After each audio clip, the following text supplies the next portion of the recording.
아무도 못 말리던 호랑이 물이 산 위에서 동자가 목탁을 치자 모두 고개를 숙였다.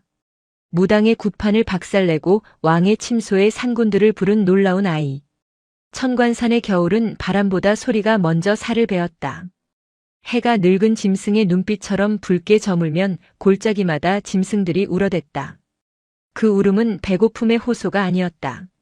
그것은 명백한 저주이자 경고였다. 마을 사람들은 밤이 되면 숨조차 크게 쉬지 못했다. 벌써 5명이었다. 나무를 하러 간 장정색과 나무를 캐러 간 아낙하나 그리고 제 집 마당에서 개에게 밥을 주던 노인까지. 시신은 수습조차 할 수 없었다. 남겨진 것은 붉게 물든 눈밭과 찢겨나간 옷가지 뿐이었다. 사람들은 그것을 호환이라 불렀으나 촌장과 몇몇 노인은 입을 닫았다. 그들은 알고 있었다. 이것은 단순한 짐승의 사냥이 아니라 산이 인간에게 보내는 형벌임을 말이다. 우남사의 주지지관은 법당 문을 열고 마당으로 나섰다. 쌀아기 눈이 들이쳤다. 법당 안의 촛불이 위태롭게 흔들렸다. 지관은 미간을 좁히며 산 아래를 내려다보았다. 마을 쪽에서 피어오르는 연기는 밥 짓는 연기가 아니었다. 굿판을 버리는 매캐한 향냄새였다. 어리석은 중생들. 지관은 낮게 은조렸다. 짐승의 노여움을 굿이나 부적 따위로 막을 수 있다고 믿는 그들의 무지가 안타까웠다. 아니 두려웠다. 그들의 공포가 극에 달하면 그 화살은 결국 산을 지키지 못한 절로 향할 것이 뻔했기 때문이다. 그때였다.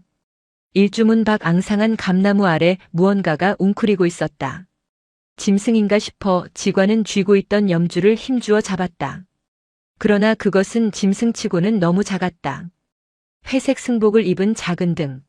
아이였다. 무연아. 지관이 불렀다. 아이는 대답 없이 눈 쌓인 바닥만 응시하고 있었다. 빗자루를 쥔 손이 붉게 얼어 터져 있었다. 아이는 절에 들어온 지 반년이 넘었지만 입을 여는 법이 없었다. 말을 못하는 벙어리는 아니었다. 가끔 혼자 있을 때 무언가를 중얼거리는 소리를 들은 적이 있었다. 하지만 사람이 다가가면 조개처럼 입을 다물었다. 날이 차다. 그만 들어오거라. 지관이 재차 말했으나 무연은 고개조차 돌리지 않았다. 아이의 시선은 산 정상 깎아지른 절벽을 향해 있었다. 그곳은 늙은 나무들이 엉겨붙어 대낮에도 어둠이 거치지 않는 금족의 땅이었다. 지관은 등줄기가 서늘해짐을 느꼈다. 아이의 눈빛은 무언가를 보는 것이 아니었다. 무언가를 듣고 있었다. 인간의 귀에는 들리지 않는 그 낮은 진동을. 지관이 아이에게 다가가 어깨를 잡으려던 순간이었다. 산 전체를 뒤흔드는 굉음이 터져나왔다. 크르르르 쾅 마이너스. 호랑이였다. 그것도 한 마리가 아니었다. 마치 산봉우리들이 서로 주고받듯 동쪽에서 울면 서쪽에서 받아치고 북쪽에서 포효하면 남쪽에서 으르렁거렸다. 지관은 본능적으로 몸을 움츠렸다. 10년 넘게 이 산에 살았지만 이런 울음소리는 처음이었다. 분노라기보다는 비통함에 가까운 절규. 놀라운 것은 아이였다. 무연은 미동도 하지 않았다. 오히려 그 끔찍한 포효를 자장가처럼 듣고 있었다. 아이의 입꼬리가 아주 미세하게 올라갔다. 오셨어요. 아이가 처음으로 내뱉은 말이었다. 지관은 자신의 귀를 의심했다. 누구 말이냐?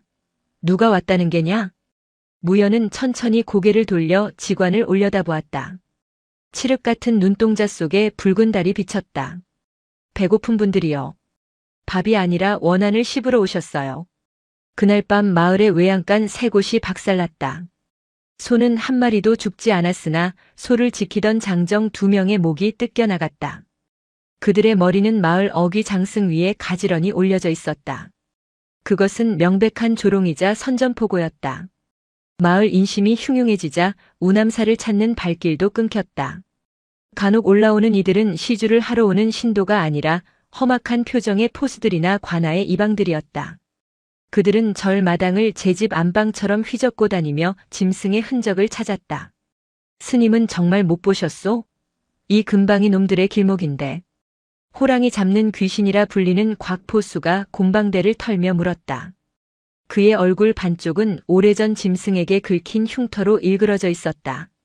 지관은 차를 따르며 고개를 저었다. 빈승은 불경을 읽을 뿐 산 짐승의 길은 알지 못합니다. 그참. 부처님 눈에는 중생만 보이고 짐승은 안 보이는 모양이구려. 사람 셋이 머리통만 남고 죽었는데 절간에서 목탁이나 두드리고 앉아있으니 곽포수의 비아냥에도 지관은 대꾸하지 않았다. 사실 지관도 괴로웠다. 밤마다 들려오는 비명소리에 잠을 이룰 수 없었다. 천도제를 지내려 해도 시신이 없어 위패만 모셔놓은 상황이었다. 지관의 시선이 마당을 쓰는 무연에게 머물렀다. 아이는 포수들이 가져온 화승총과 창들을 유심히 보고 있었다. 보통의 아이라면 무서워하거나 호기심에 만져보려 할 텐데 무연은 마치 더러운 오물을 보듯 눈을 가늘게 뜨고 있었다. 저 꼬맹이는 뭡니까? 눈빛이 영 기분 나쁜데. 곽포수가 무연을 턱짓으로 가리켰다. 깔 곳 없는 아이를 거두었습니다. 신경 쓰지 마십시오. 조심하시오 스님. 요즘 산 짐승들은 영물이라 어린아이 살 냄새를 기가 막히게 맡지. 제물로 바칠 게 아니라면 단속 잘하시오. 곽포수 일행이 산으로 올라간 뒤 지관은 무연을 불렀다. 무연아. 아이가 빗자루를 멈추고 다가왔다. 오늘 밤은 절대 방 밖으로 나오지 말거라. 포수들이 산에 덫을 놓고 총을 쏠 것이다. 잘못하다간 내가 다칠 수 있어. 무연은 지관의 얼굴을 빤히 바라보았다. 그 눈빛이 어찌나 깊은지 지관은 속마음을 들키는 것 같아 헛기침을 했다. 스님, 말해보거라. 총으로는 못 잡아요. 뭐라? 쇠붙이나 화약 냄새가 나면 그분들은 더 화를 내세요. 그분들은 냄새가 아니라 마음을 맞거든요. 저 아저씨들에게선 썩은 피냄새가 나요. 아주 오래된 피냄새요. 지관은 흠칫 놀랐다. 곽포수가 젊은 시절 반란군 토벌대에서 수많은 사람을 베었다는 소문을 들은 적이 있었다. 이 아이가 그것을 알 리가 없었다. 쓸데없는 소리. 어서 방에 들어가 연불이나 외우거라. 지관은 아이를 다그쳐 방으로 들여보냈다. 그러나 그날 밤 지관은 기이한 소리에 눈을 떴다. 바람 소리도 짐승 소리도 아니었다. 규칙적이고 둔탁한 소리. 톡, 톡, 톡, 톡. 목탁 소리였다. 법당이 아니었다. 소리는 절박 산길 쪽에서 들려오고 있었다. 이 야심한 시각에 누가 목탁을 두드린단 말인가. 지관은 황급히 방문을 열었다. 무연의 방은 비어 있었다. 이불은 차갑게 식어 있었다. 지관은 등불을 챙길 겨를도 없이 신발을 꿰어 신었다. 눈 위에 작은 발자국이 찍혀 있었다. 발자국은 절 뒤편 가파른 암벽길로 이어져 있었다. 그곳은 대낮에도 스님들이 가기를 꺼리는 험지였다. 실족하면 뼈도 못 추리는 절벽 위였다. 이 아이가 미쳤나. 지관은 가쁜 숨을 몰아쉬며 산을 올랐다. 목탁 소리는 끈질기게 이어졌다. 빠르지도 느리지도 않게 일정한 박자로 어둠을 가르고 있었다. 그 소리에는 묘한 힘이 있었다. 공포를 자극하는 것이 아니라 날뛰는 심장을 차분하게 가라앉히는 기운이었다. 한시경쯤 올랐을까? 시야가 트이며 거대한 너럭바위가 나타났다.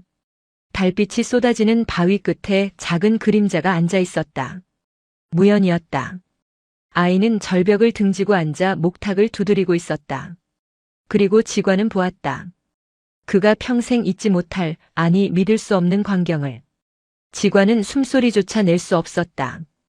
다리가 후들거려 그 자리에 주저앉고 싶었으나 공포가 몸을 마비시켰다. 무연의 앞에는 어둠이 웅크리고 있었다. 아니 어둠 자체가 살아 움직이고 있었다. 집채만 한 호랑이들이었다. 한두 마리가 아니었다. 어림잡아도 20마리는 좋게 되어 보였다. 그들의 털은 달빛을 받아 은색으로 번들거렸고 눈은 푸른 인광을 뿜어냈다. 그들은 천관산의 주인이라 불리는 상군들이었다. 보통 호랑이보다 덩치가 배는 크고 앞발 한 번 휘두르면 바위도 으깨버린다는 전설 속의 영물들. 그런 존재들이 아이를 둥글게 에워싸고 있었다. 당장이라도 아이를 찢어밟길 태세가 아니었다. 놈들은 앞발을 가지런히 모으고 꼬리를 뒷다리 사이에 말아넣은 채 엎드려 있었다. 마치 법문을 듣는 학생들처럼 경건하기까지 한 자세였다. 거친 숨소리 하나 들리지 않았다. 오직 아이의 청아한 목탁 소리와 앳된 독경 소리만이 산정의 공기를 채웠다.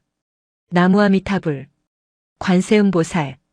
무연의 독경은 서툴렀다. 어려운 한문 경전이 아니었다. 그저 부처의 이름을 부르고 또 부를 뿐이었다. 하지만 그 목소리에는 물기 어린 진심이 담겨 있었다. 가장 덩치가 큰 이마에 흰 줄무늬가 있는 백호 한 마리가 슬며시 고개를 들었다. 녀석의 오른쪽 눈에는 깊은 자상이 있었고 입가에는 아직 마르지 않은 핏자국이 묻어 있었다. 오늘 밤 누군가를 해치고 온 것이 분명했다. 지관은 비명을 삼켰다. 저놈이 아이를 물 것이다. 그러나 백호는 아이의 무릎에 거대한 머리를 비볐다. 고양이가 어미에게 어리광을 부리듯 놈은 아이의 승복자락에 피 묻은 주둥이를 문질렀다. 무연은 목탁을 내려놓고 고사리 같은 손으로 백호의 미간을 쓰다듬었다. 아프지. 배가 고파서가 아니라 마음이 아파서 그런 거지. 백호가 낮은 소리로 그르렁거렸다. 그것은 위협이 아니라 울음이었다. 억울함에 사무친 통곡 같았다. 알아. 사람들이 너희 숲을 태우고 새끼들을 죽였어. 가죽을 벗기고 뼈를 갈아 마셨어. 그래서 화가 난 거지. 무연은 백호의 눈가에 맺힌 눈물 자국을 닦아주었다. 하지만 이제 그만해. 피는 피를 부를 뿐이야. 너희가 사람을 죽이면 사람들은 더 독한 쇠붙이를 들고 올 거야. 그러면 너희도 죽고 산도 죽어. 무연의 말은 아이의 투정이 아니었다. 그것은 엄중한 꾸짖음이자 따뜻한 위로였다. 다른 호랑이들도 하나둘 머리를 조아렸다. 그들의 몸에서 뿜어져 나오던 살기가 눈 녹듯 사라지고 있었다. 지관은 멍하니 그 광경을 바라보았다. 자신이 평생 강원에서 배우고 익힌 불법은 무엇이었나? 화려한 가사와 엄숙한 의식 속에 갇혀 정작 고통받는 중생의 마음은 들여다보지 못했다. 그런데 저 아이는 불경 한 줄 제대로 해석하지 못하면서도 짐승의 마음을 움직이고 있었다. 이것이 바로 불성인가? 그때였다. 숲의 정적을 깨고 날카로운 파열음이 들려왔다. 탁 마이너스. 총성이었다. 산 아래가 아니었다. 바로 지관의 뒤쪽 숲이었다. 화약 냄새가 진동했다. 동시에 평온하던 산군들의 눈빛이 순식간에 뒤집혔다. 백호가 벌떡 일어나며 천지를 뒤흔드는 포효를 내질렀다. 크아 악마이너스. 안 돼. 무연히 소리치며 일어섰다. 하지만 이미 늦었다. 분노한 호랑이들이 숲을 향해 튀어나갔다. 지관은 황급히 나무 뒤로 몸을 숨겼다. 곽포수였다. 곽포수가 언제 따라왔는지 연기를 내뿜는 총구를 들고 서 있었다. 이 요물들, 꼬마 놈을 홀려 제사상이라도 받으려 했느냐? 곽포수는 광기에 찬 눈으로 다시 장전하고 있었다. 그의 뒤로 포수 5명이 횃불을 들고 나타났다. 상황은 최악으로 치닫고 있었다. 상군들의 자비는 끝났다. 이제 남은 것은 피의 살육뿐이었다. 무연히 울부짖으며 그들 사이를 막아섰다. 쏘지 마세요.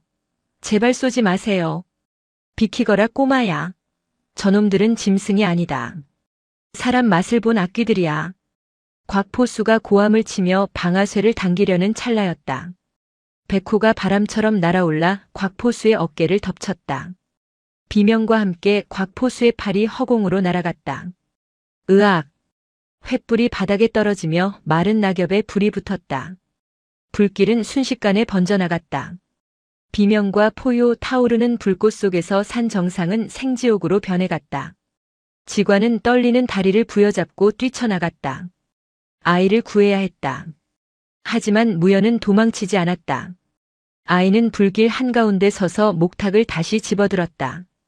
그리고 미친 듯이 두드리기 시작했다. 탁, 탁, 탁, 탁. 그 소리는 이전과 달랐다. 그것은 더 이상 위로가 아니었다. 그것은 혼란을 잠재우려는 처절한 절규였다. 멈춰라. 제발 다들 멈춰라. 아이의 목소리가 짐승의 포효를 뚫고 울려 퍼졌다. 그 순간 불길 너머 어둠 속에서 지금까지와는 차원이 다른 끔찍하고 거대한 기운이 다가오고 있었다. 산군들조차 꼬리를 말고 뒷걸음질 치게 만드는 악취. 썩은 시체 냄새와 노린내가 진동했다. 그것은 단순한 호랑이가 아니었다. 죽은 자들의 원한이 뭉쳐 만들어진 괴물, 창귀가 씌인 식인귀였다. 놈의 눈은 하나가 없었고 온몸에는 창과 화살이 박힌 채 골마 터져 있었다. 진짜 재앙은 이제 시작이었다. 불은 산의 살을 태우고 비명은 밤의 뼈를 깎았다. 곽포수의 잘려나간 팔에서 뿜어져 나온 피가 마른 낙엽 위에 흩뿌려지자 불길은 기름을 부은 듯 맹렬하게 치솟았다. 사격 개시. 쏴라. 저놈들을 다 죽여. 남은 포수들이 공포에 질려 고함을 지르며 화승총을 난사했다. 탕, 탕 하는 파열음이 연달아 터졌으나 허공을 가를 뿐이었다. 이미 산군들은 그림자 속으로 몸을 감춘 뒤였다. 영물이라 불리는 그들은 화약 냄새를 맡는 순간 본능적으로 인간의 사거리를 벗어나 있었다. 그러나 단 하나 도망치지 않는 존재가 있었다. 아니, 도망칠 수 없는 존재였다. 악취를 풍기며 나타난 거대한 괴물. 한쪽 눈이 움푹 파이고 온몸에 고름과 흉터가 뒤엉킨 그 식인 호랑이는 불길을 두려워하지 않았다. 녀석의 이름은 애꾸라 불리는 놈이었다. 놈은 산군들의 위험 있는 자태와는 달랐다. 털은 듬성듬성 빠져 있었고 갈비뼈가 앙상하게 드러나 있었으나 그 크기는 일반 호랑이의 2배에 달했다. 크어어 마이너스. 놈이 입을 벌리자 썩은 내가 진동했다. 그것은 짐승의 포효가 아니라 지옥 밑바닥에서 끓어오르는 갈에 끓는 소리였다. 피해라. 무연아. 지관은 넋을 잃고 서 있는 무연을 향해 몸을 날렸다. 그 순간 애꾸가 앞발을 휘둘렀다. 아름드리 소나무가 성냥개비처럼 부러지며 포수 2명을 덮쳤다. 으악! 단말마의 비명과 함께 포수들의 몸이 곤죽이 되었다. 애꾸는 쓰러진 시신을 물어뜯지 않았다. 놈은 오직 사육 그 자체에만 관심이 있는 듯 피냄새를 맡고 흥분하여 다음 먹잇감을 찾았다. 녀석의 외눈이 정확히 무연을 향해 고정되었다. 그 눈에는 동공이 없었다. 희뿌연 막이 씌워진 눈은 생명이 아닌 죽음을 담고 있었다. 무연은 떨고 있었다. 추위 때문이 아니었다. 너무 시끄러워요. 아이가 귀를 틀어막으며 주저앉았다. 들려요. 너무 많은 사람들이 소리를 질러요. 살려달라고, 뜨겁다고, 억울하다고. 저 짐승의 몸 안에 갇혀서 울고 있어요. 지관은 아이의 말을 이해할 겨를이 없었다. 그는 무연의 작은 몸을 낚아채듯 안아들고 절벽 아래 샛길로 뛰었다. 뒤에서 짐승의 발톱이 바위를 긁는 소리가 소름 끼치게 따라왔다. 스님, 저건 호랑이가 아니에요. 저건 무덤이에요. 움직이는 무덤이라고요. 무연이 지관의 품에서 발버둥 치며 외쳤다. 닥치거라. 혀를 깨물고 싶지 않다면 입을 다물어. 지관은 생애 처음으로 아이에게 욕설에 가까운 호통을 쳤다. 숨이 턱끝까지 차올랐다. 가시던 불이 승복을 찢고 살점을 파고들었지만 고통을 느낄 새도 없었다. 그때였다. 숲의 어둠 속에서 은색 섬광이 번뜩였다. 아까 사라졌던 산군들 중 우두머리인 백호가 나타나 지관과 애꾸 사이를 가로막았다. 백호는 지관을 향해 어서 가라는 듯 짧게 짚고는 거대한 몸을 날려 애꾸의 목덜미를 물었다. 쾅! 2마리의 거수가 엉겨붙으며 땅이 울렸다. 산을 지키는 영물과 원한으로 뒤틀린 괴물의 싸움이었다. 백호의 이빨이 애꾸의 가죽을 뚫었으나 놈은 고통조차 느끼지 못하는 듯 했다. 오히려 백호의 어깨를 물어뜯으며 광기 어린 힘으로 밀어붙였다. 백호가 밀려나며 바위에 처박혔다. 산군조차 창귀가 씌인 괴물을 당해내지 못했다. 안 돼! 백호야! 무연히 비명을 질렀으나 지관은 아이의 눈을 가리고 미친 듯이 산을 내려왔다. 등 뒤에서 들려오는 백호의 처절한 신음소리가 비수처럼 가슴에 박혔다. 산은 더 이상 수행의 장소가 아니었다. 그곳은 굶주린 아기들이 춤추는 지옥도였다. 새벽 종소리 대신 곡소리가 우남사를 채웠다. 살아 돌아온 포수는 5명 중 3뿐이었다. 그마저도 성한 사람은 없었다. 곽포수는 한쪽 팔을 잃은 채 피투성이가 되어 실려왔고 나머지 둘도 혼이 나간 사람처럼 덜덜 떨고 있었다. 마을 사람들이 횃불과 몽둥이를 들고 절마당으로 몰려왔다. 그들의 눈에는 공포를 넘어선 살기가 서려 있었다. 저놈이다. 저 꼬마 놈이 호랑이를 부렸다. 살아남은 젊은 포수 하나가 무연을 가리키며 악을 썼다. 내 두 눈으로 똑똑히 봤어. 저놈이 목탁을 두드리니까 호랑이들이 절을 하더란 말이다. 그러다 우리가 총을 쏘니 놈들에게 공격하라고 시켰어. 저건 사람이 아니야. 산귀신이 둔갑한 거야. 사람들의 시선이 무연에게 꽂혔다. 무연은 직원의 등 뒤에 숨어 바들바들 떨고 있었다. 촌장이 낫을 들고 앞으로 나섰다. 주지 스님, 이게 사실입니까? 절에서 요물을 키우고 있었던 겁니까? 직관이 앞을 막아섰다. 진정들 하십시오. 이 아이는 그저 불쌍한 고아일 뿐입니다. 산 짐승들이 아이를 해치지 않은 것은 부처님의 가피일 뿐 아이가 사주한 것이 아닙니다. 가피?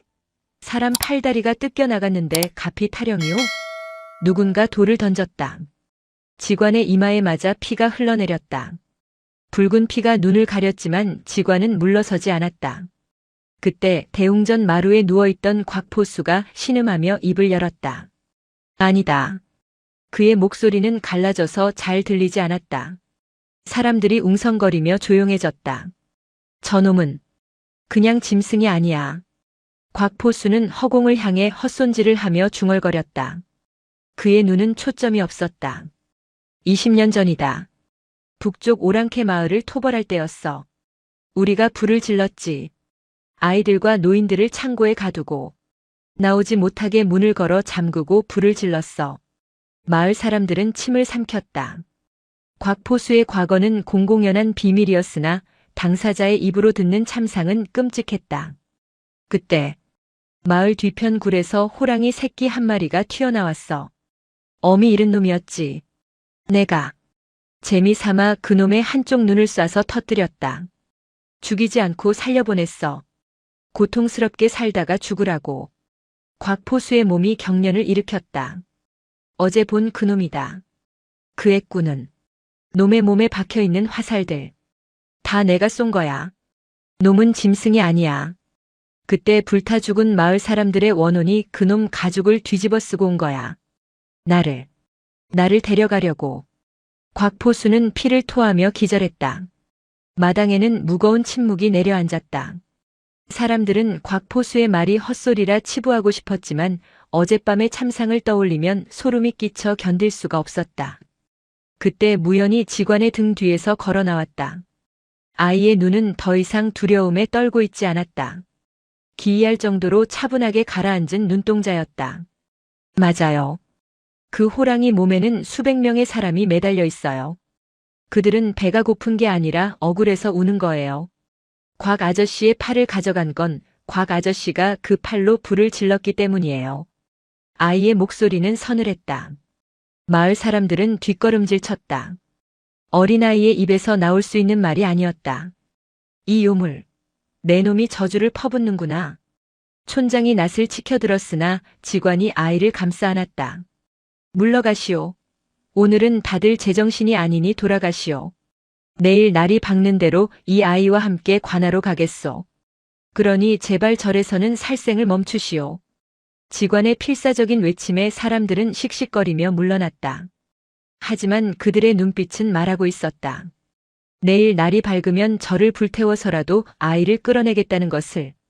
직관은 무연을 요사채 깊숙한 방에 가두고 밖에서 빗장을 걸었다. 그리고 그 앞에 앉아 염주를 굴렸다. 하지만 마음은 흙탕물처럼 흐려져 안정이 되지 않았다. 업보, 인과응보, 불가에서 말하는 진리가 눈앞에서 피 튀기는 현실로 나타나고 있었다. 곽포수의 살업이 돌고 돌아 20년 만에 괴물이 되어 돌아왔다. 그렇다면 이 아이 무연은 무엇인가? 왜 하필 이 아이 앞에 그 모든 업보가 모여드는가? 스님, 방 안에서 무연의 목소리가 들렸다. 문 좀 열어주세요. 가야 해요. 어딜 간단 말이냐? 밖에는 사람들이 널 죽이려고 눈에 불을 켜고 있다. 사람들이 아니에요. 산에 있는 그분이 오고 계세요. 곽 아저씨의 냄새를 맡고 여기까지 내려오고 있어요. 직관은 염주를 쥔 손을 멈췄다. 설마 절까지 내려온단 말이냐? 산군은 마을로 내려오지 않는 법이다. 그분은 산군이 아니라고 했잖아요. 그분은 그냥 움직이는 원한 덩어리예요. 절의 담장이나 부처님의 불상도 그분을 막을 수 없어요. 문을 열어주세요. 제가 나가서 막아야 해요. 내가 어떻게 막는단 말이냐? 어제 보지 않았느냐? 백호조차 당해내지 못한 괴물이다. 싸우려는 게 아니에요. 들어주려는 거예요. 무엇을? 그분들의 이야기를요. 아무도 들어주지 않아서 괴물이 된 거예요. 불에 타 죽으면서 질렀던 비명을 아무도 들어주지 않아서. 무연의 목소리가 물기에 젖어 있었다. 스님은 늘 말씀하셨잖아요. 부처님은 고통받는 자의 소리를 보는 분이라고. 관세음이라고요. 저 괴물도 너무 아파서 소리를 지르는 거예요. 제가 가서 들어주면 멈출 거예요. 지관은 가슴 한구석이 몽둥이로 얻어맞은 듯 멍해졌다. 평생 경전을 파고들었지만 단 한 번도 생각해보지 못한 화두였다. 악귀조차 구제의 대상인가? 나를 죽이려 달려드는 칼날 앞에서도 자비를 베풀 수 있는가? 그때였다. 쾅-1주문 쪽에서 벼락 같은 소리가 났다. 낡은 나무 문이 종이장처럼 찢겨나가는 소리였다. 크르르르. 지관의 온몸에 털이 곤두섰다. 짐승의 기척이 절 마당을 넘어오고 있었다. 바람에 실려오는 냄새는 명백했다. 썩은 피 냄새, 그리고 유황 냄새. 애꾸였다. 놈이 대낮에 그것도 부처의 도량인 절 안으로 들어온 것이다.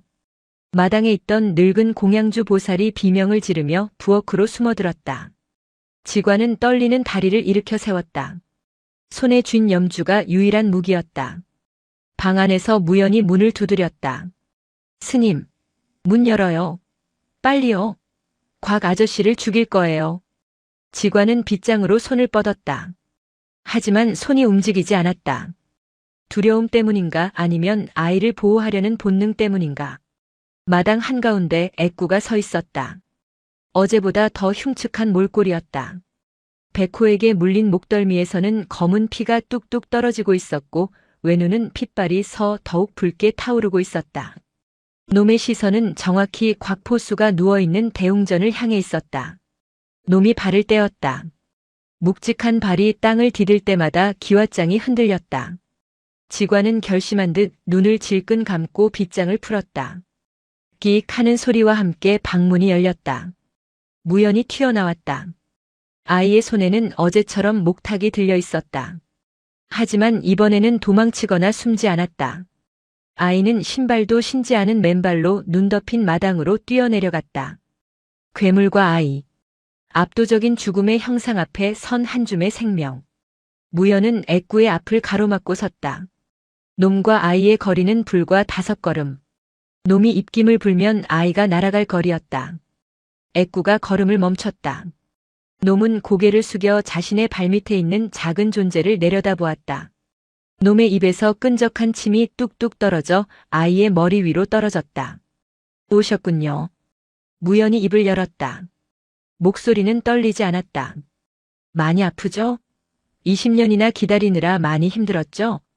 아이의 말에 애꾸의 외눈이 움찔했다. 으르렁거리던 소리가 잦아들었다. 제가 들을게요. 아저씨들이 하고 싶은 말, 억울했던 이야기 제가 다 들을게요. 그러니 이제 그만 화내세요. 곽 아저씨는 이미 지옥 속에 살고 있어요. 무연은 목탁을 가슴에 품고 천천히, 아주 천천히 괴물을 향해 손을 뻗었다. 지관은 숨이 멈출 것만 같았다. 저 손이 놈의 코끝에 닿는 순간 아이의 팔은 뜯겨나갈 것이다. 그러나 기적 같은 일이 벌어졌다. 피비린내 나는 사륙에 미쳐있던 애꾸가 그 거대한 머리를 아주 조금 아이의 손 쪽으로 기울였다. 마치 쓰다듬어 달라는 듯이. 하지만 그것은 찰나였다.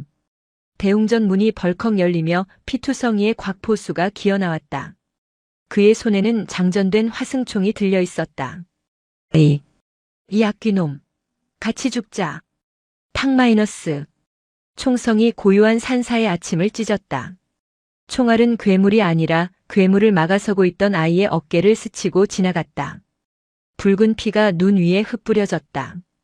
아이의 몸이 힘없이 쓰러졌다. 그 순간 절이 떠나갈 듯한 포효가 터져나왔다. 그것은 애꾸의 것이 아니었다. 산 너머 구름 위에서 들려오는 천둥 같은 울음소리였다. 진짜 산의 주인이 분노하고 있었다. 총성은 짧았으나 그 파장은 영겁처럼 길었다. 무연의 작은 몸이 눈밭 위로 쓰러지는 순간 세상의 모든 소리가 멈춘 듯 했다. 바람 소리도 멈추고 처마 끝의 풍경 소리도 끊어졌다. 오직 붉은 피가 하얀 눈 위로 번져나가는 소리만이 환청처럼 지관의 귓가를 때렸다. 아, 안 돼. 지관은 비명조차 지르지 못하고 입을 떡 벌렸다. 반면 방아쇠를 당긴 곽포수는 광인처럼 웃고 있었다. 그의 얼굴은 피와 그을음으로 범벅이 되어 인간의 형상이 아니었다. 잃어버린 팔의 고통도 잊은 채 그는 오직 눈앞의 악귀를 처단했다는 희열에 몸을 떨었다. 죽였다. 내가 저 요물을 잡았어. 이제 끝이야. 놈들이 날 데려가지 못해. 곽포수가 재장전을 하려 허리춤을 더듬거렸다. 하지만 그의 손은 더 이상 움직일 수 없었다. 쾅! 하늘이 무너지는 듯한 굉음이 천관산 정상을 강타했다. 그것은 천둥이 아니었다. 구름을 뚫고 내려온 거대한 기운, 산의 진짜 주인이 내뱉는 진노의 포효였다. 동시에 우남사를 둘러싼 숲의 모든 나무가 일제히 비명을 지르며 흔들렸다. 애꾸라 불리던 식인 호랑이, 그 원기 덩어리조차 그 기세에 눌려 바닥에 납작 엎드렸다. 놈의 외눈에서 흐르던 흉흉한 안광이 꺼지고 공포에 질린 짐승의 본능만이 남았다. 숲의 경계가 허물어졌다. 어둠 속에서 수십, 수백 개의 푸른 불꽃이 켜졌다. 상군들이었다. 어제 나타났던 20마리가 아니었다.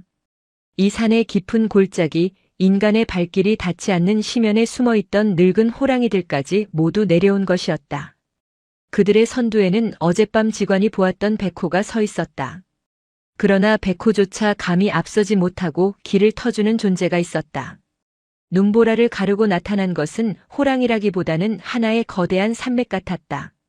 몸 길이가 2장약 6m은 좋게 넘어 보이는 흑호. 온몸이 밤보다 짙은 검은색이었고 눈은 황금이 녹아내린 듯 번쩍였다. 전설 속에서나 존재한다는 천관산의 진정한 산신이었다. 흑호가 마당으로 들어서자 공기 자체가 무거워졌다.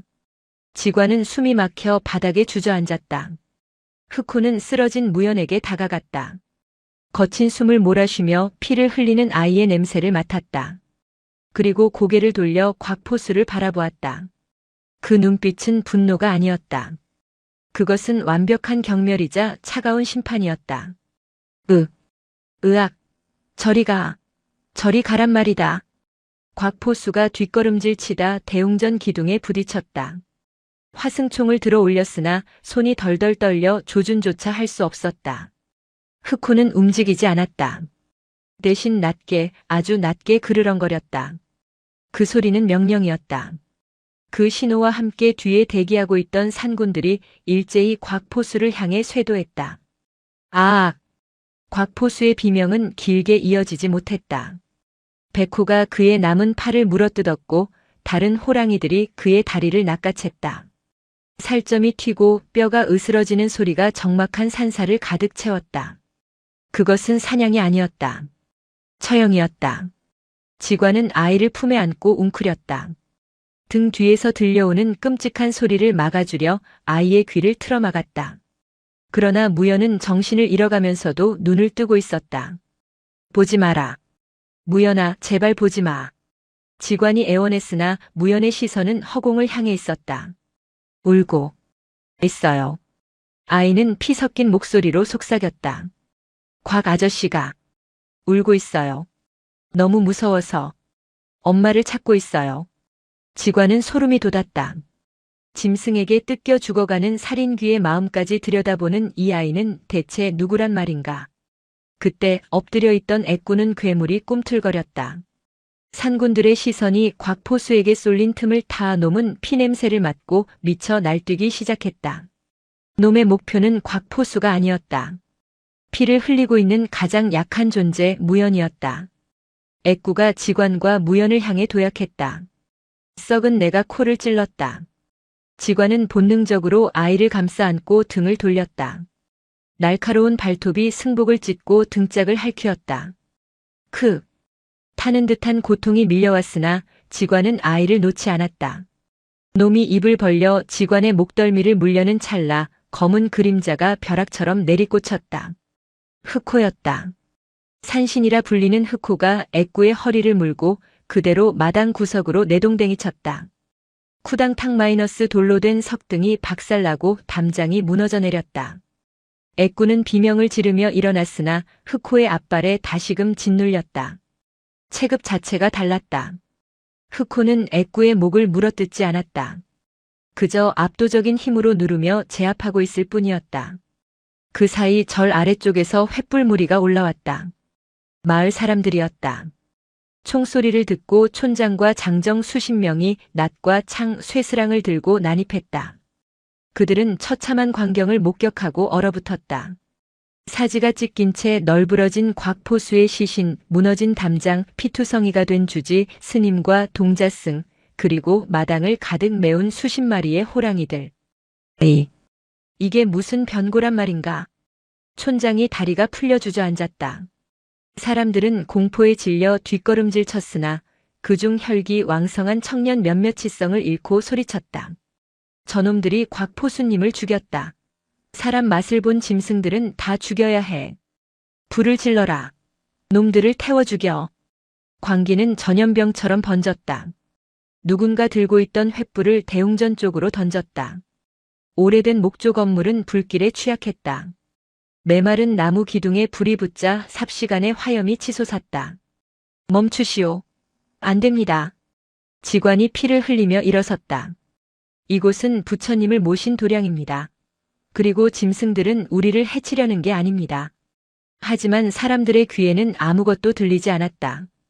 그들은 짐승보다 더 짐승 같은 눈을 하고 있었다. 공포가 극에 달하면 인간은 가장 잔인해지는 법이다. 그들은 절 곳곳에 횃불을 던지고 기름을 뿌렸다. 상군들이 동요하기 시작했다. 불은 짐승이 가장 두려워하는 것이었다. 포효하며 날뛰려는 호랑이들을 흑호가 낮은 울음소리로 진정시켰다. 흑호는 알고 있었다. 여기서 짐승들이 날뛰어 인간을 사륙하기 시작하면 그것은 영원히 씻을 수 없는 업보가 되어 이 산을 피로 물들일 것임을. 그때 기절했던 무연이 눈을 떴다. 아이는 비틀거우며 일어섰다. 어깨의 총상에서 피가 흘러내려 회색 승복을 붉게 물들였다. 불을 끄세요. 아이의 목소리는 작았으나 기이하게도 전장에 울려 퍼졌다. 그 불은 아저씨들의 마음을 태우고 있어요. 뜨겁지 않으세요? 자신이 타들어가는 게 느껴지지 않으세요? 무연은 불타는 대웅전을 등지고 마을 사람들을 향해 걸어갔다. 아이의 뒤로 흑호와 산군들이 호위하듯 따랐다. 그 기이한 행렬에 사람들은 낫을 든 손을 떨었다. 저 요물. 짐승들을 조종하고 있어. 한 청년이 쇠스랑을 던졌다. 쇠스랑은 무연의 발치에 꽂혔다. 아니에요. 무연이 고개를 저었다. 조종하는 게 아니에요. 저는 그냥 듣고 있을 뿐이에요. 아이는 시선을 돌려 흑호에게 짓눌려 있는 애꾸를 바라보았다. 그리고 저분도 이제 그만 쉬고 싶어 하세요. 불길은 우남사를 집어삼키고 있었다. 대웅전이 무너져 내리며 불티가 눈보라처럼 흩날렸다. 매캐한 연기와 열기 속에서 인간과 짐승, 그리고 원귀가 대치하고 있었다. 무연은 비틀거리며 애꾸에게 다가갔다. 흑호가 길을 열어주었다. 애꾸는 여전히 바닥에 깔린 채 거친 숨을 몰아쉬고 있었다. 놈의 외눈은 이제 분노보다 고통으로 일그러져 있었다. 오지 마라. 위험하다. 직관이 소리쳤으나 무연은 멈추지 않았다. 아이는 목탁을 꺼내 들었다. 피 묻은 손으로 쥐어진 목탁은 미끄러질 듯 위태로웠다. 톡. 작은 소리였다. 타오르는 불길 소리에 묻힐 만큼 미약했다. 톡. 톡. 톡. 하지만 아이는 멈추지 않았다. 일정한 박자. 심장이 뛰는 속도와 같은 그 리듬이 점차 커지기 시작했다. 놀랍게도 그 소리에 맞춰 불길의 춤사위가 잦아드는 듯 했다. 아니, 사람들의 마음에 일던 불길이 사그라들고 있었다. 살기를 띠고 있던 마을 사람들의 표정이 하나둘 풀어졌다. 낫을 꽉 쥐고 있던 손에 힘이 빠졌다. 이유를 알 수 없는 눈물이 흐르는 사람도 있었다. 나무. 아미타불. 무연히 입을 열었다. 경전을 외우는 것이 아니었다. 그것은 노래였다. 아주 슬프고 오래된 자장가 같은 노래. 아프지 마라. 춥지 마라. 불에 탄 살은 새살이 돋고 끊어진 뼈는 다시 붙을지니. 원하는 눈처럼 녹아 강으로 흐르고 미움은 연기처럼 흩어져 구름이 되라. 무연은 애꾸의 머리 앞에 무릎을 꿇었다.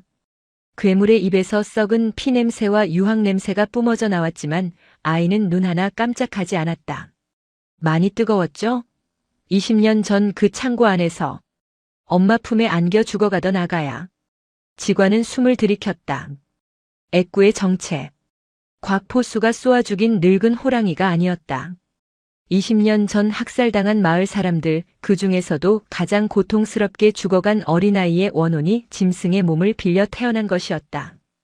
그래서 그토록 어린아이인 무연에게 집착했던 것인가. 으어어. 애꾸의 입에서 짐승의 소리가 아닌 사람의 통곡 같은 소리가 터져나왔다. 놈의 몸에 박혀있던 수많은 화살과 창들이 부르르 떨렸다. 무연은 자신의 피 묻은 손을 뻗어 애꾸의 유일한 눈을 덮어주었다. 이제 자요. 내가 곁에 있을게. 무서운 꿈은 다 끝났어. 그 순간 기적이 일어났다. 애꾸의 몸을 감싸고 있던 검붉은 아우라가 서서히 옅어지기 시작했다. 짓물러 터진 피부에서 검은 연기가 빠져나갔다. 그 연기는 사람의 형상을 하고 있었다. 불에 타 일그러진 얼굴들, 고통에 몸부림치는 손짓들이 허공으로 피어올랐다. 마을 사람들은 넋을 잃고 그 광경을 바라보았다. 그들도 보았다. 연기 속에서 희미하게 미소 짓는 수백 개의 얼굴들을. 그것은 공포가 아니었다. 장엄한 천도 의식이었다. 지관은 합장하고 눈물을 흘렸다. 자신이 수십 년간 닦아온 수행이 부끄러웠다. 진정한 불법은 높은 법상 위에 있는 것이 아니었다. 가장 낮고 더러운 곳, 고통받는 이의 곁에 함께 있어주는 것. 저 아이는 몸으로 그것을 실천하고 있었다. 마지막으로 애꾸의 몸에서 작은 아이 형상의 연기가 빠져나왔다. 그 영혼은 무연을 향해 한번 뒤돌아보고는 밤하늘로 사라졌다. 원기가 빠져나간 호랑이의 육신은 급격히 쇠락했다. 팽팽하던 근육이 늘어지고 거칠던 숨소리가 잦아들었다. 그것은 이제 괴물이 아니라 그저 늙고 병든 짐승의 시체일 뿐이었다. 불길은 새벽녘이 되어서야 잦아들었다. 우남사의 대웅전은 전소되어 뼈대만 남았고 요사체도 반쯤 타버렸다. 하지만 인명피해는 곽포수 외에는 없었다. 날이 밝자 상군들은 안개처럼 사라졌다. 흑호는 마지막까지 자리를 지키다 무연히 지관의 치료를 받고 잠든 것을 확인하고서야 산 정상으로 돌아갔다. 떠나기 전 흑호는 지관을 향해 깊은 눈빛을 보냈다. 그것은 아이를 부탁한다는 무언의 당부였다. 마을 사람들은 아무 말도 하지 못했다. 누구도 저를 향해 손가락질하거나 욕하지 않았다. 그들은 묵묵히 잿더미를 치우고 무너진 담장을 보수했다. 곽포수의 시신은 수습하여 양지 바른 곳에 묻어주었다. 비석에는 이름 대신 업을 싣고 간이라고만 적었다. 며칠 후 무연히 깨어났다. 총상은 깊었으나 다행히 뼈를 다치지는 않았다. 지관은 죽을 끓여 아이에게 먹였다. 무연아, 내 스님, 너는 무섭지 않았느냐? 그 괴물이, 그 많은 호랑이들이. 무연은 숟가락을 내려놓고 창밖을 보았다. 눈 덮인 천관산이 햇살을 받아 눈부시게 빛나고 있었다. 무서웠어요. 하지만 그분들이 더 무서워하고 있다는 걸 알았으니까요. 그들이 무서워했다고? 네. 화를 내는 건 무서워서 그런 거예요. 자신이 다칠까봐, 잊혀질까봐 소리를 지르는 거예요. 안아주면. 다 똑같은 어린아이예요. 지관은 아이의 머리를 쓰다듬었다. 이 아이는 사람이 아니다. 아니, 가장 사람다운 사람이다. 부처가 세상에 다시 온다면 이런 모습일까? 그날 이후 우남사에는 묘한 소문이 돌았다. 밤이면 호랑이들이 내려와 절 마당에 눈을 치우고 간다는 소문. 목탁 소리가 들리면 산짐승들이 절 주변에 모여들어 꾸벅꾸벅 존다는 소문. 그리고 절 입구에는 촌장과 마을 사람들이 세운 작은 비석이 하나 놓였다. 산과 사람이 둘이 아니요 짐승과 부처가 다르지 않다. 어느 늦은 밤 지관은 법당 마루에 앉아 무연을 바라보았다. 아이는 여전히 말이 없었다. 그저 묵묵히 빗자루질을 하거나 물을 길었다. 하지만 지관은 알고 있었다. 아이가 침묵하는 동안 산의 모든 생명과 대화하고 있음을. 산바람이 불어 풍경이 울렸다. 먼 곳에서 호랑이의 울음소리가 들려왔다. 이제 그 소리는 비명이 아니었다. 산이 부르는 평온한 자장가였다. 겨울이 가고 천관산의 진달래가 붉게 피었다. 우남사에 검게 그을렸던 기둥들은 새 나무로 교체되었고 무너진 담장도 말끔해졌다. 겉으로 보기에 절은 평온을 되찾은 듯 했다. 하지만 지관 스님은 알고 있었다. 피냄새는 지워졌으되 소문은 발이 달린 짐승처럼 산 아래로 퍼져나갔음을. 저 아이가 호랑이를 부린다며? 아니라네. 산신령이 아이 몸을 빌려 쓴다던데.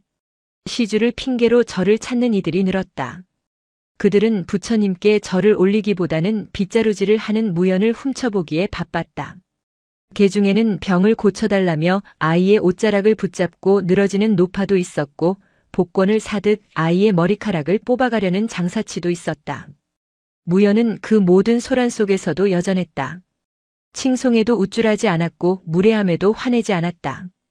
그저 묵묵히 마당을 쓸고 산새들에게 쌀알을 나눠줄 뿐이었다. 하지만 지관은 보았다. 아이가 가끔 산 아래를 내려다볼 때마다 그 깊은 눈동자가 미세하게 떨리는 것을. 그것은 두려움이 아니었다.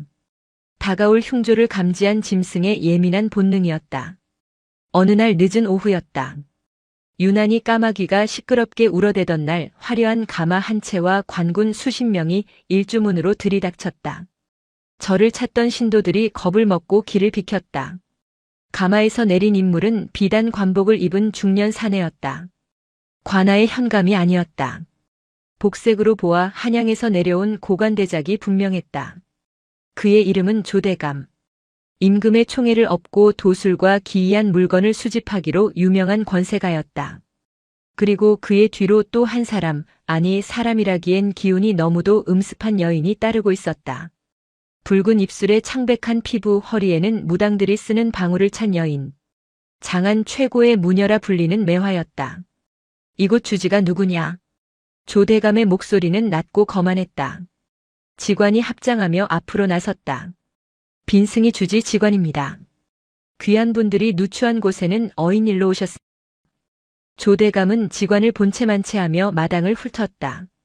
그의 시선이 우물가에 앉아있는 무연에게 꽂혔다. 탐욕스러운 눈빛이 번들거렸다. 소문이 사실이었군. 기운이 예사롭지 않아. 그때 뒤에 서 있던 무녀 매화가 코를 킁킁거렸다. 대감마님, 냄새가 납니다. 무슨 냄새 말이냐? 사람 냄새가 아닙니다. 짐승의 누린내와 아주 오래된 신의 향기가 섞여 있습니다. 저 아이는 그릇입니다. 아주 귀하고 위험한 그릇이지요. 매화의 눈이 뱀처럼 가늘어졌다. 지관은 등골이 서늘해짐을 느꼈다. 이들은 불공을 들이러 온 것이 아니었다. 사냥을 하러 온 것이었다. 이번 사냥감은 호랑이가 아니라 무연이었다. 지관은 그들을 요사체로 안내하지 않고 마당에 세워두었다. 예의에 어긋나는 일이었으나 본능이 경고하고 있었다. 이들을 절 깊숙이 들여서는 안 된다고. 원하시는 바가 무엇입니까? 지관이 단도직입적으로 물었다. 조대감은 품에서 붉은 두루마리를 꺼내 들었다. 왕의 칙서다. 지관은 흠칫 놀라 무릎을 꿇으려 했다. 그러나 조대감이 껄껄 웃으며 지관을 말렸다. 격식 차릴 것 없다. 전하께서 요즘 불면증에 시달리신다. 밤마다 짐승의 울음소리가 들리고 가위에 눌리신다지. 그래서 전국에 용하다는 스님과 무당을 찾고 계신다. 하오나 저희 절은 산골의 작은 암자일 뿐. 겸손 떨지 마라. 내 이미 다 듣고 왔다. 이곳에 짐승을 부리고 귀신을 천도하는 동자승이 있다지. 그 아이를 한양으로 데려가야겠다. 전하의 병환을 고치면 너희 절에 큰 상을 내릴 것이다. 지관의 심장이 쿵 내려앉았다. 궁궐이라니. 권모술수가 판치는 그곳에 무연히 간다면 뼈도 추리지 못할 것이다. 게다가 저 조대감이라는 작자의 눈빛은 충심이 아닌 사리사욕으로 가득 차 있었다. 아이를 이용해 권력을 잡으려는 속셈이 뻔했다. 그 아이는 아직 구족계도 받지 않은 어린아이입니다. 도수를 부리는 것이 아니라 그저 심성이 고와 짐승들이 따르는 것뿐입니다. 궁으로 갈 제목이 못 됩니다. 직관이 정중하지만 단호하게 거절했다. 조대감의 표정이 순식간에 싸늘해졌다. 감히 어명이다. 내 놈이 목이 달아나고 절이 불타야 정신을 차리겠느냐? 목이 달아나도 안 되는 건 안 되는 것입니다. 부처님께 귀한 제자를 권력의 도구로 내줄 수는 없습니다. 분위기가 험악해졌다. 호위무사들이 칼자루에 손을 올렸다. 그때 우물가에 있던 무연이 천천히 걸어왔다. 아이는 칼을 든 무사들 사이를 아무렇지 않게 지나쳐 무녀 매화 앞에 섰다. 무연과 매화. 가장 순수한 눈동자와 가장 탁한 눈동자가 마주쳤다. 아줌마. 무연이 입을 열었다. 뒤에 업고 있는 언니가 무거워 보여요. 매화의 표정이 일그러졌다. 여유만만하던 그녀의 얼굴에 처음으로 당혹감이 스쳤다. 뭐라고? 목이 졸려 죽은 언니요. 아줌마가 죽인 건 아닌데. 아줌마가 모른 척 했잖아요. 그래서 계속 아줌마 머리카락을 잡아당기고 있어요. 안 아프세요? 매화가 비명을 지르며 뒷걸음질 쳤다. 그녀는 자신의 목을 감싸 쥐었다. 아무도 모르는 비밀이었다. 자신의 신기를 높이기 위해 경쟁하던 무녀가 죽어갈 때 방치했던 과거를 이 꼬마가 꿰뚫어 본 것이다. 이 요물 새끼가. 매화가 도끼를 품고 소리쳤다. 대감마님, 속지 마십시오. 저건 부처의 제자가 아닙니다. 산귀신이 씌인 요물입니다. 당장 잡아 가두지 않으면 이 나라에 큰 재앙이 될 것입니다. 조대감의 입꼬리가 비릿하게 올라갔다. 요물이라. 그거 더 흥미롭구나. 여봐라. 당장 저 아이를 포박해라. 거부하면 주지의 목을 베어도 좋다. 관군들이 들이닥치자 직관이 온몸으로 막아섰다. 물러가라. 이곳은 신성한 도량이다. 하지만 늙은 스님의 힘으로 무장한 군사들을 막을 수는 없었다. 병사 하나가 직관을 밀치고 곤봉을 휘둘렀다. 직관이 피를 흘리며 쓰러졌다. 스님. 무연히 달려가려 했으나 매화가 뿌린 팥과 소금이 아이의 앞을 가로막았다. 그냥 소금이 아니었다. 짐승의 피에 절인 저주받은 소금이었다. 무연히 그 선을 넘으려 하자 발바닥이 타들어가는 듯한 연기가 피어올랐다. 아이가 고통스러운 신음을 흘렸다. 일반적인 사람에게는 아무렇지 않을 소금이 영적으로 예민한 무연에게는 불보다 뜨거운 족쇄가 되었다. 역시 보통 놈이 아니야. 조대감이 흥미롭다는 듯 지켜보았다. 매화는 품에서 부적 한 장을 꺼냈다. 검은 종이에 달개 피로 쓴 기괴한 부적이었다. 그녀는 그것을 대웅전 기둥에 붙이고 주문을 외우기 시작했다. 천지신명께 고하노니 이 산의 주인은 이제 인간이다. 잠든 짐승의 코털을 뽑고 놈들의 아가리에 불을 질러라. 그것은 축원문이 아니라 도발이었다. 산 전체의 기운을 뒤틀어 잠자던 짐승들을 미치게 만드는 사악한 주술이었다. 순간 맑았던 하늘에 먹구름이 끼고 돌풍이 불었다. 산 정상 쪽에서 심상치 않은 기운이 감돌았다. 쿠오오- 호랑이 울음소리였다. 하지만 예전의 위험 있는 포효가 아니었다. 날카롭고 신경질적인 고통에 찬 비명에 가까웠다. 매화의 주술이 산군들의 정신을 긁어대고 있었다. 흑호를 비롯한 산군들이 이 도발에 반응하고 있었다. 그들이 분노하여 내려온다면 그것은 조대감과 매화가 원하는 그림이었다. 봐라, 저 아이가 짐승들을 불러 사람을 해치려 한다. 이 명분이면 저를 없애고 아이를 죄인으로 끌고 가기에 충분했다. 안 돼. 쓰러진 직관이 땅을 기어가며 매화의 발목을 잡았다. 멈추시오. 짐승들을 자극하지 마시오. 그러면 정말 돌이킬 수 없는 일이 벌어집니다.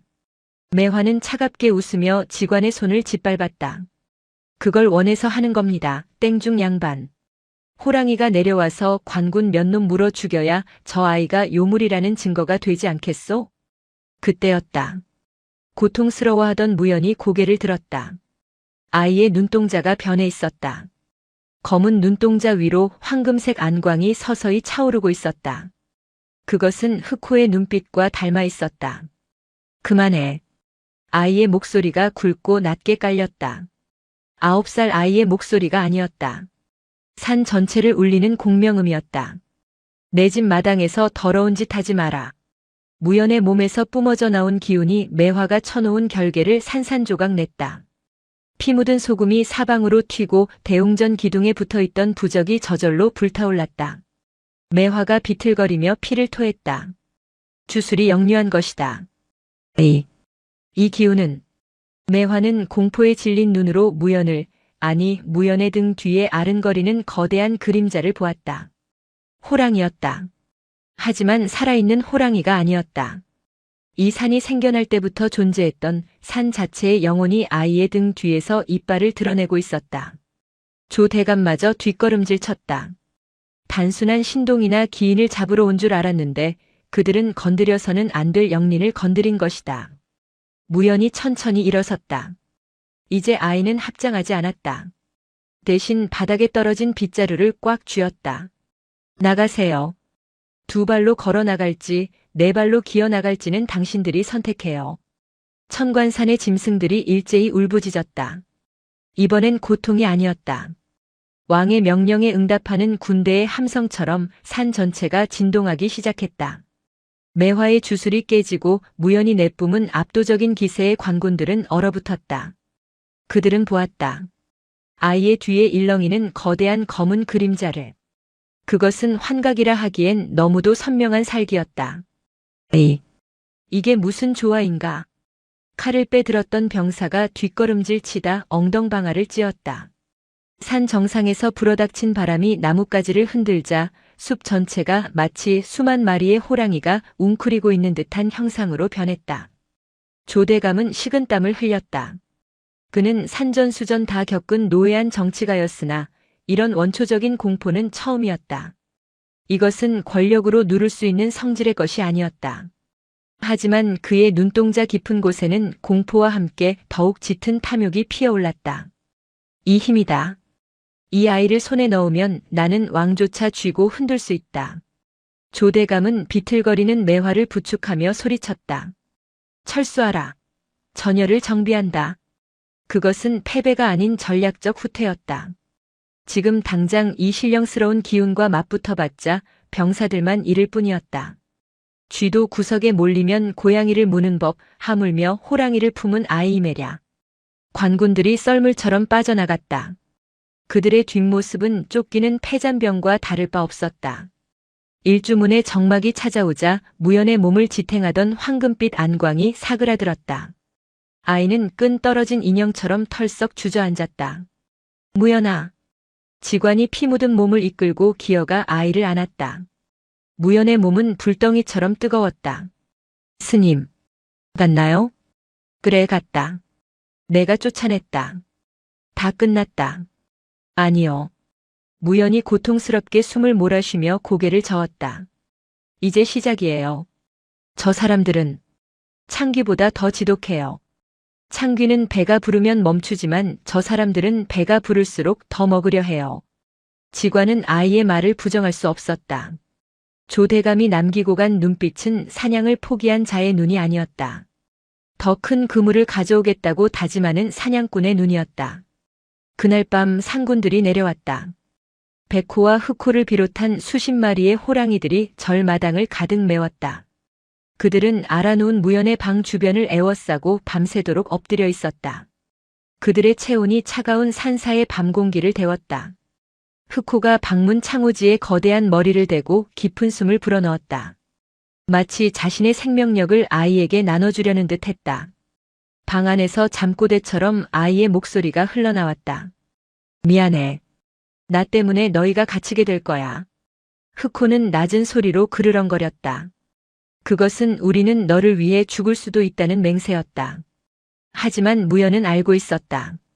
짐승의 희생으로 인간의 탐욕을 막을 수는 없다는 것을. 피는 더 큰 피를 부를 뿐이라는 것을. 보름이 지났다. 우남사로 들어오는 모든 길이 봉쇄되었다.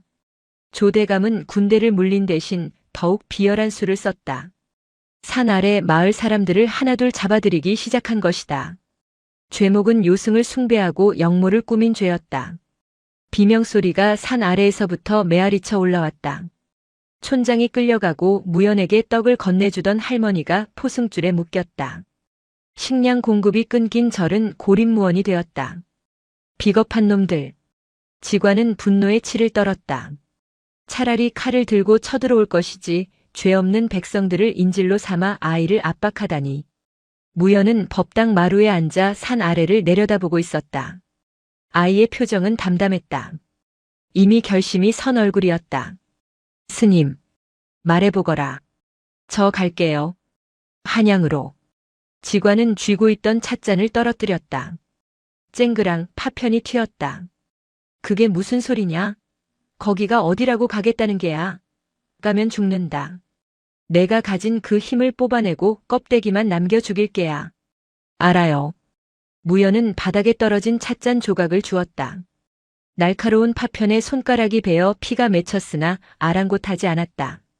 하지만 제가 가지 않으면 마을 사람들이 죽어요. 그리고 곧 군대가 산에 불을 지를 거예요. 그러면 흑호도 백호도 산의 모든 생명이 타 죽어요. 그걸 막으려고 내가 희생하겠다는 거냐? 부처님도 그런 희생은 바라지 않으신다. 희생이 아니에요, 스님. 무연히 지관을 올려다보았다. 맑은 눈동자에 지관의 일그러진 얼굴이 비쳤다. 그들이 원하는 건 저 하나예요.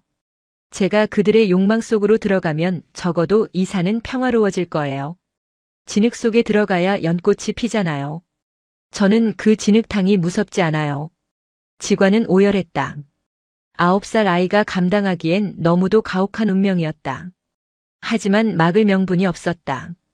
아이의 말대로 버티면 버틸수록 죄 없는 피만 흐를 뿐이었다.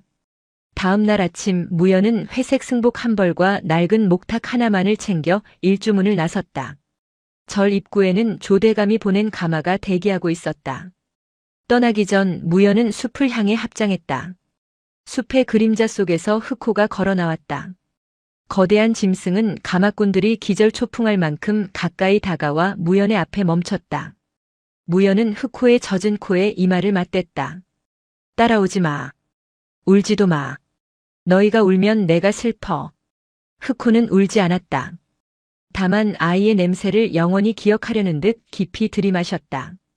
그리고 무연히 가마에 오를 때까지 미동도 하지 않고 지켜보았다.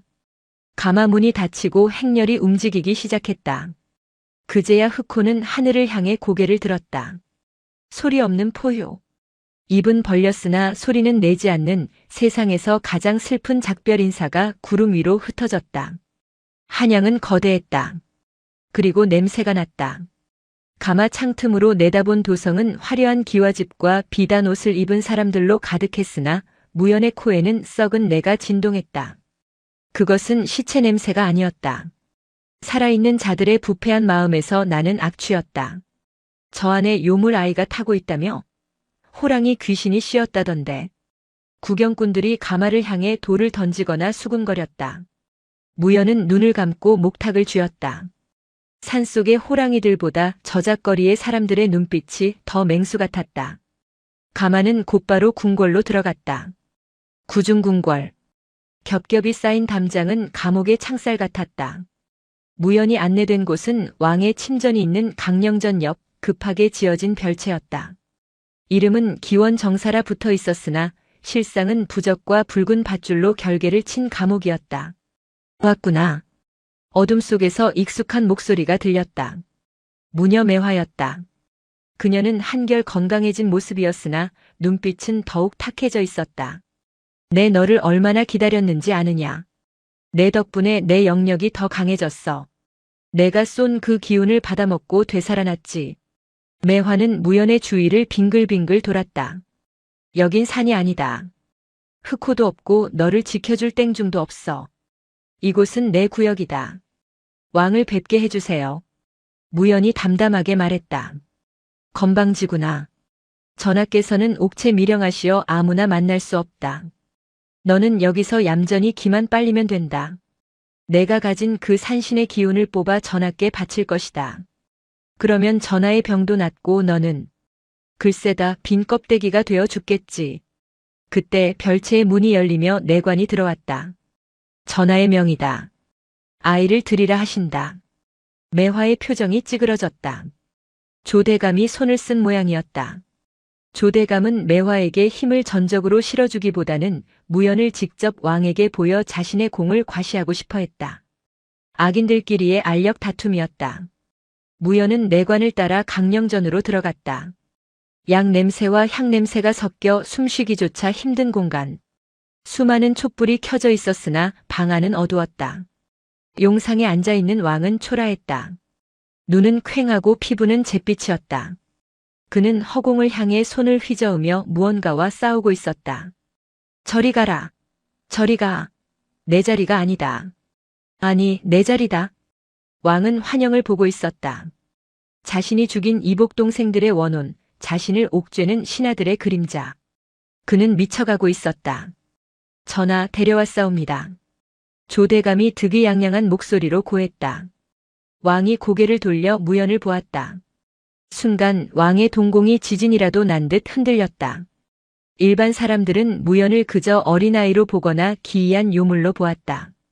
하지만 미쳐서 영적인 감각이 열려버린 왕의 눈에는 다르게 보였다. 왕은 비명을 지르며 용상 뒤로 숨었다. 흐익. 저것이 무엇이냐? 저 아이 뒤에. 저 거대한 것이. 왕은 무연의 뒤에 서 있는 흑호의 환영을 본 것이다. 하지만 그것은 무연이 부린 것이 아니었다. 왕의 죄책감이 만들어낸 공포의 형상이었다. 무연은 왕에게 한 걸음 다가갔다. 호위무사들이 칼을 뽑아 목을 겨눴으나 아이는 멈추지 않았다. 전하. 무연의 목소리가 촛불을 흔들었다. 무서우시지요? 저들은 전하를 해치러 온 게 아닙니다. 전하가 부르신 겁니다. 내가 불렀다고? 네. 전하의 두려움이 먹이가 되어 저들을 키웠습니다. 호랑이는 산에만 있는 게 아닙니다. 전하의 마음속에 이 궁궐 구석구석에 굶주린 호랑이들이 살고 있습니다. 무연은 왕을 똑바로 쳐다보며 말했다. 제가 그 호랑이들을 잠재워 드릴 수는 있습니다. 하지만 무연의 시선이 조대감과 매화를 스쳐 지나갔다. 먼저 진짜 괴물들을 쫓아내셔야 합니다. 저기 서 있는 사람의 가죽을 쓴 짐승들 말입니다. 조대감의 얼굴이 불그락푸르락해졌다. 왕의 눈빛이 혼란 속에서 잠시 빛났다. 그것은 광기가 거치고 돌아온 찰나의 이성이었다. 그러나 궁궐은 산보다 위험한 곳이었다. 매화가 품에서 은장도를 꺼내 자신의 손가락을 베었다. 피가 튀었다. 그녀는 그 피를 허공에 뿌리며 주문을 외웠다. 전하, 속지 마시옵소서. 저놈이 지금 전하께 환수를 걸고 있나이다. 매화의 피냄새가 퍼지자 왕의 눈이 다시 뒤집혔다. 이성이 사라지고 공포가 다시 그를 집어삼켰다. 저놈을 당장 가두어라. 내 눈앞에서 치워. 무연은 끌려나가면서도 저항하지 않았다. 아이는 알고 있었다. 이 싸움은 하루아침에 끝날 것이 아님을. 이제 무연은 스스로 미끼가 되어 이 거대한 욕망의 둥지를 안에서부터 무너뜨려야 했다. 감옥으로 돌아온 무연은 벽을 보고 앉았다. 그리고 목탁을 두드리기 시작했다. 톡, 톡, 톡. 그 소리는 얇은 담장을 넘어 구중궁궐의 음습한 밤 공기를 타고 퍼져나갔다. 그 소리를 들은 궁궐의 쥐들이 멈칫했고 지붕 위의 부엉이가 울음을 멈췄다. 그리고 저 멀리 한양을 둘러싼 북악산과 인왕산의 짐승들이 그 소리에 귀를 기울이기 시작했다. 산에서 내려온 작은 아이가 이제 도성 전체를 깨우려 하고 있었다. 궁궐의 밤은 낮보다 시끄러웠다. 사람의 귀에는 들리지 않는 소리들, 권력을 탐하는 속삭임과 억울하게 죽은 자들의 비명이 기와 지붕을 덮고 있었다. 감옥에 갇힌 무연은 밥도 물도 먹지 않고 사흘 낮밤을 목탁만 두드렸다. 톡, 톡, 톡, 톡. 처음에는 미약하던 그 소리가 사흘째 되는 밤 기이한 공명을 일으키기 시작했다. 감옥 벽을 넘어 강령전의 담장을 넘고 광화문의 육중한 문을 뚫고 나갔다. 그 소리에 반응한 것은 사람이 아니었다. 도성의 하수구를 기어다니던 쥐떼가 일제히 멈춰섰다. 푸죽간에 매달려 있던 소의 넋이 눈을 떴다. 짐꾼들에게 채찍을 맞으며 짐을 나르던 말들이 마구간을 박차고 울부짖었다. 한양이라는 거대한 욕망의 도시 밑바닥에서 신음하던 모든 생명이 무연의 신호에 응답하고 있었다. 무슨 소리냐?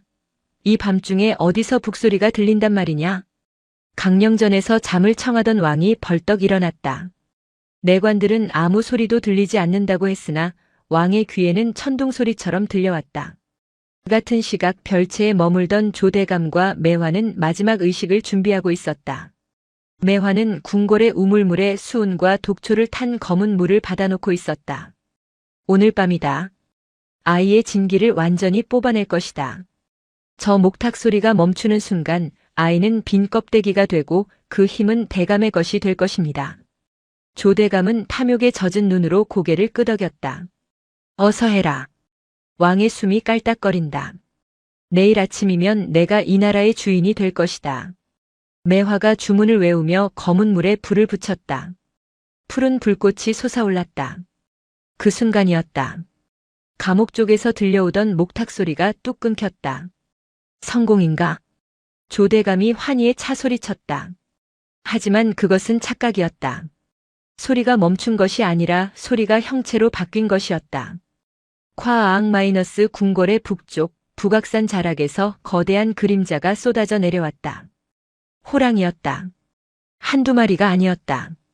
상군들이 아니었다. 그것은 형체가 없는 검은 연기로 이루어진 수천 마리의 짐승들이었다. 지난 수백 년간 인간의 사냥과 전쟁으로 죽어간 짐승들의 원혼이 도성의 성벽을 넘어 궁궐로 쇄도하고 있었다. 막아라. 금군들은 무엇하느냐? 조대감이 비명을 질렀으나 칼로 연기를 벨 수는 없었다. 검은 호랑이 형상들은 병사들을 통과해 곧장 별채로 그리고 강령전으로 달려들었다. 그것은 물리적인 공격이 아니었다. 죄지은 자들의 심장을 조여오는 업보의 습격이었다. 매화는 비명을 지르며 주저앉았다. 그녀가 부리던 신들이 도망쳤다. 아니, 압도적인 분노의 파도 앞에 잡아먹혔다. 검은 호랑이의 형상이 매화의 몸을 휘감았다. 살려줘. 내가 잘못했어. 으악. 매화의 눈앞에 환영이 펼쳐졌다. 그녀가 주술을 위해 죽였던 고양이들, 뱀들, 그리고 경쟁자 무당들의 얼굴이 그녀의 살을 파먹고 들어왔다. 그녀는 자신의 손톱으로 자신의 얼굴을 긁어대며 미쳐 날뛰었다. 조대감도 예외는 아니었다. 그는 용상에 앉아있는 자신의 모습을 꿈꿨으나 그 용상은 가시방석이었다. 그의 발밑에서 그가 모함하여 죽인 선비들과 백성들이 기어 올라왔다. 내 다리를 내놓아라. 내 눈을 돌려다오. 조대감은 허공에 칼질을 해댔다. 오지 마. 나는 일국의 재상이다. 내 놈들은 개돼지일 뿐이야. 그는 뒷걸음질 치다 의식용 솥단지를 엎었다. 뜨거운 수은 물이 그의 다리에 쏟아졌으나 그는 고통조차 느끼지 못했다. 정신이 이미 지옥도에 갇혀 있었기 때문이다. 강령전의 왕은 이불을 뒤집어 쓰고 떨고 있었다. 왕의 침전 안으로 거대한 흑호의 그림자가 들어왔다. 왕은 숨조차 쉬지 못했다. 저 이빨이 나를 찢으러 왔구나. 내 목을 물어뜯으러 왔구나. 하지만 흑호는 왕을 공격하지 않았다. 그저 왕의 침전 문을 가로막고 앉아 밖에서 들려오는 아수라장의 소음을 막아줄 뿐이었다. 그때 감옥문이 열렸다. 쇠로 만든 자물쇠가 저절로 부서져 나갔다. 무연이 걸어 나왔다. 아이의 얼굴은 백지장처럼 하얗게 질려 있었다. 하지만 눈동자만은 별처럼 빛났다. 무연은 아수라장이 된 궁궐 마당을 가로질렀다. 미쳐 날뛰는 조대감과 매화 공포에 질려 도망치는 내관들 사이를 바람처럼 지나쳐 강령전으로 들어갔다. 전하. 왕이 이불 틈으로 아이를 보았다. 아이의 뒤에는 집채만 한 흑호가 버티고 서 있었다. 저들을 보십시오. 무연이 손가락으로 바깥을 가리켰다. 창호지 문 너머로 조대감이 자신의 목을 조르며 거품을 무는 그림자가 보였다. 누가 벌을 주고 있는 게 아닙니다. 스스로 지은 죄가 스스로를 물어뜯고 있는 겁니다. 전하의 호랑이는 어디에 있습니까? 왕은 자신의 가슴을 움켜쥐었다. 내 안에 있다. 굶주리고 화가 난 짐승이 내 심장을 씹어먹고 있어. 그 아이를 밖으로 내보내십시오. 제가 데려가겠습니다. 무연은 왕의 앞에 무릎을 꿇고 앉았다. 그리고 왕의 가슴에 손을 얹었다. 전하의 두려움, 의심, 그리고 외로움. 제가 다 가져가겠습니다. 그걸 가져가면 너는 어찌 되느냐? 저는 본래 가진 것이 없으니 잃을 것도 없습니다. 무연이 눈을 감자 왕의 몸에서 검붉은 연기가 피어올랐다. 왕이 평생 짊어지고 살았던 살생의 업보와 광기였다. 그 지독한 도끼가 아이의 작은 손을 타고 무연의 몸으로 흘러들어갔다. 무연의 몸이 사시나무 떨듯 떨렸다. 혈관이 검게 튀어오르고 입가에서 피가 흘러내렸다. 그것은 인간이 감당할 수 있는 고통이 아니었다. 흑호가 슬픈 울음소리를 냈다. 흑호는 알고 있었다. 이 아이가 지금 자신을 태워 세상을 정화하려 한다는 것을. 흑호는 무연의 등 뒤에서 자신의 영역을 아이에게 불어넣었다. 아이가 완전히 타버리지 않도록 산신의 기운으로 아이의 영혼을 붙잡았다. 궁궐밖 조대감과 매화를 괴롭히던 원혼들도 무연에게로 빨려 들어오기 시작했다. 도성을 뒤덮었던 수천 마리의 짐승 형상들이 소용돌이치며 강령전으로 모여들었다. 그 모든 원한과 분노가 무연이라는 작은 그릇 안으로 쏟아져 들어왔다. 무연의 몸에서 황금색 불길이 치솟았다. 그것은 뜨거운 불이 아니었다. 차갑고 투명한 정화의 불꽃이었다. 나무아미타불. 무연의 마지막 연불 소리가 궁궐을 울렸다. 그 소리와 함께 왕의 눈을 가리고 있던 백태가 벗겨졌다. 머리를 짓누르던 두통이 사라지고 차갑게 식어있던 심장에 온기가 돌았다. 아이야. 왕이 손을 뻗었으나 늦었다. 빛이 폭발하며 강령전의 문이 활짝 열렸다. 그 빛 속에서 거대한 흑호 한 마리가 아이를 등에 태우고 하늘로 솟구쳐 올랐다. 무연은 더 이상 인간의 형상이 아니었다. 빛 그 자체였다. 흑호는 도성의 밤하늘을 크게 한 바퀴 돌며 포효했다. 그 울음소리에 조대감과 매화는 정신을 잃고 쓰러졌고 고통받던 모든 원혼들이 눈처럼 흩어져 사라졌다. 그리고 비가 내리기 시작했다. 검은 때를 씻어내는 맑고 시원한 비였다. 그 비는 불타버린 우남사의 잿더미 위에도 피 묻은 궁궐의 바닥 위에도 공평하게 내렸다. 10년이 흘렀다. 천관산 우남사는 다시 지어졌다. 예전보다 크고 웅장해졌으나 화려하지는 않았다. 단청을 칠하지 않은 나무 기둥들은 숲과 어우러져 자연의 일부처럼 보였다. 백발이 성성한 노승이 된 직관은 일주문을 쓸고 있었다. 그의 빗자루질은 느렸지만 멈춤이 없었다. 스님, 또 청소하십니까? 이제 그만 제자들에게 시키시지요. 젊은 스님들이 만류했지만 직관은 웃으며 고개를 저었다. 오실 분이 계신다. 세간에는 많은 전설이 돌았다. 10년 전 그날 밤 궁궐에서 요동치던 괴물들을 물리치고 승천한 동자승의 이야기. 그 후 왕이 성군이 되어 짐승을 함부로 죽이지 못하게 하는 금살령을 내렸다는 이야기. 조대감과 매화는 미치광이가 되어 거리를 떠돌다 객사했다는 이야기. 하지만 직관에게 그 모든 것은 중요하지 않았다. 그에게 무연은 영웅도 신도 아니었다. 그저 아픈 손가락, 너무 일찍 철이 들어버린 가여운 제자일 뿐이었다.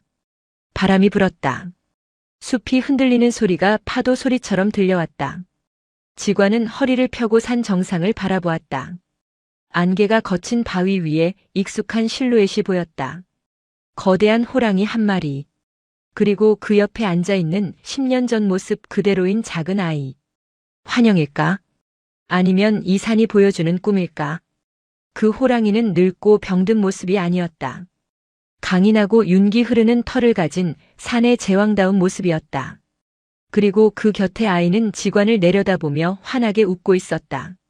직관은 합장하고 깊이 허리를 숙였다. 그것은 부처에 대한 예경이 아니었다. 자연 그 자체, 생과 사를 넘어선 거대한 순리에 대한 존경이었다. 다녀오셨습니까? 직관의 독백이 바람에 실려 산으로 올라갔다. 산은 대답하지 않았다. 다만 골짜기 어디선가 맑고 청아한 목탁 소리가 들려왔다.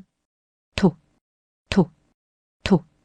그 소리는 짐승을 깨우지도 사람을 놀라게 하지도 않았다. 그저 흐르는 물처럼 부다는 바람처럼 세상의 모든 분노를 잠재우며 영원히 울려 퍼질 자비의 포효였다.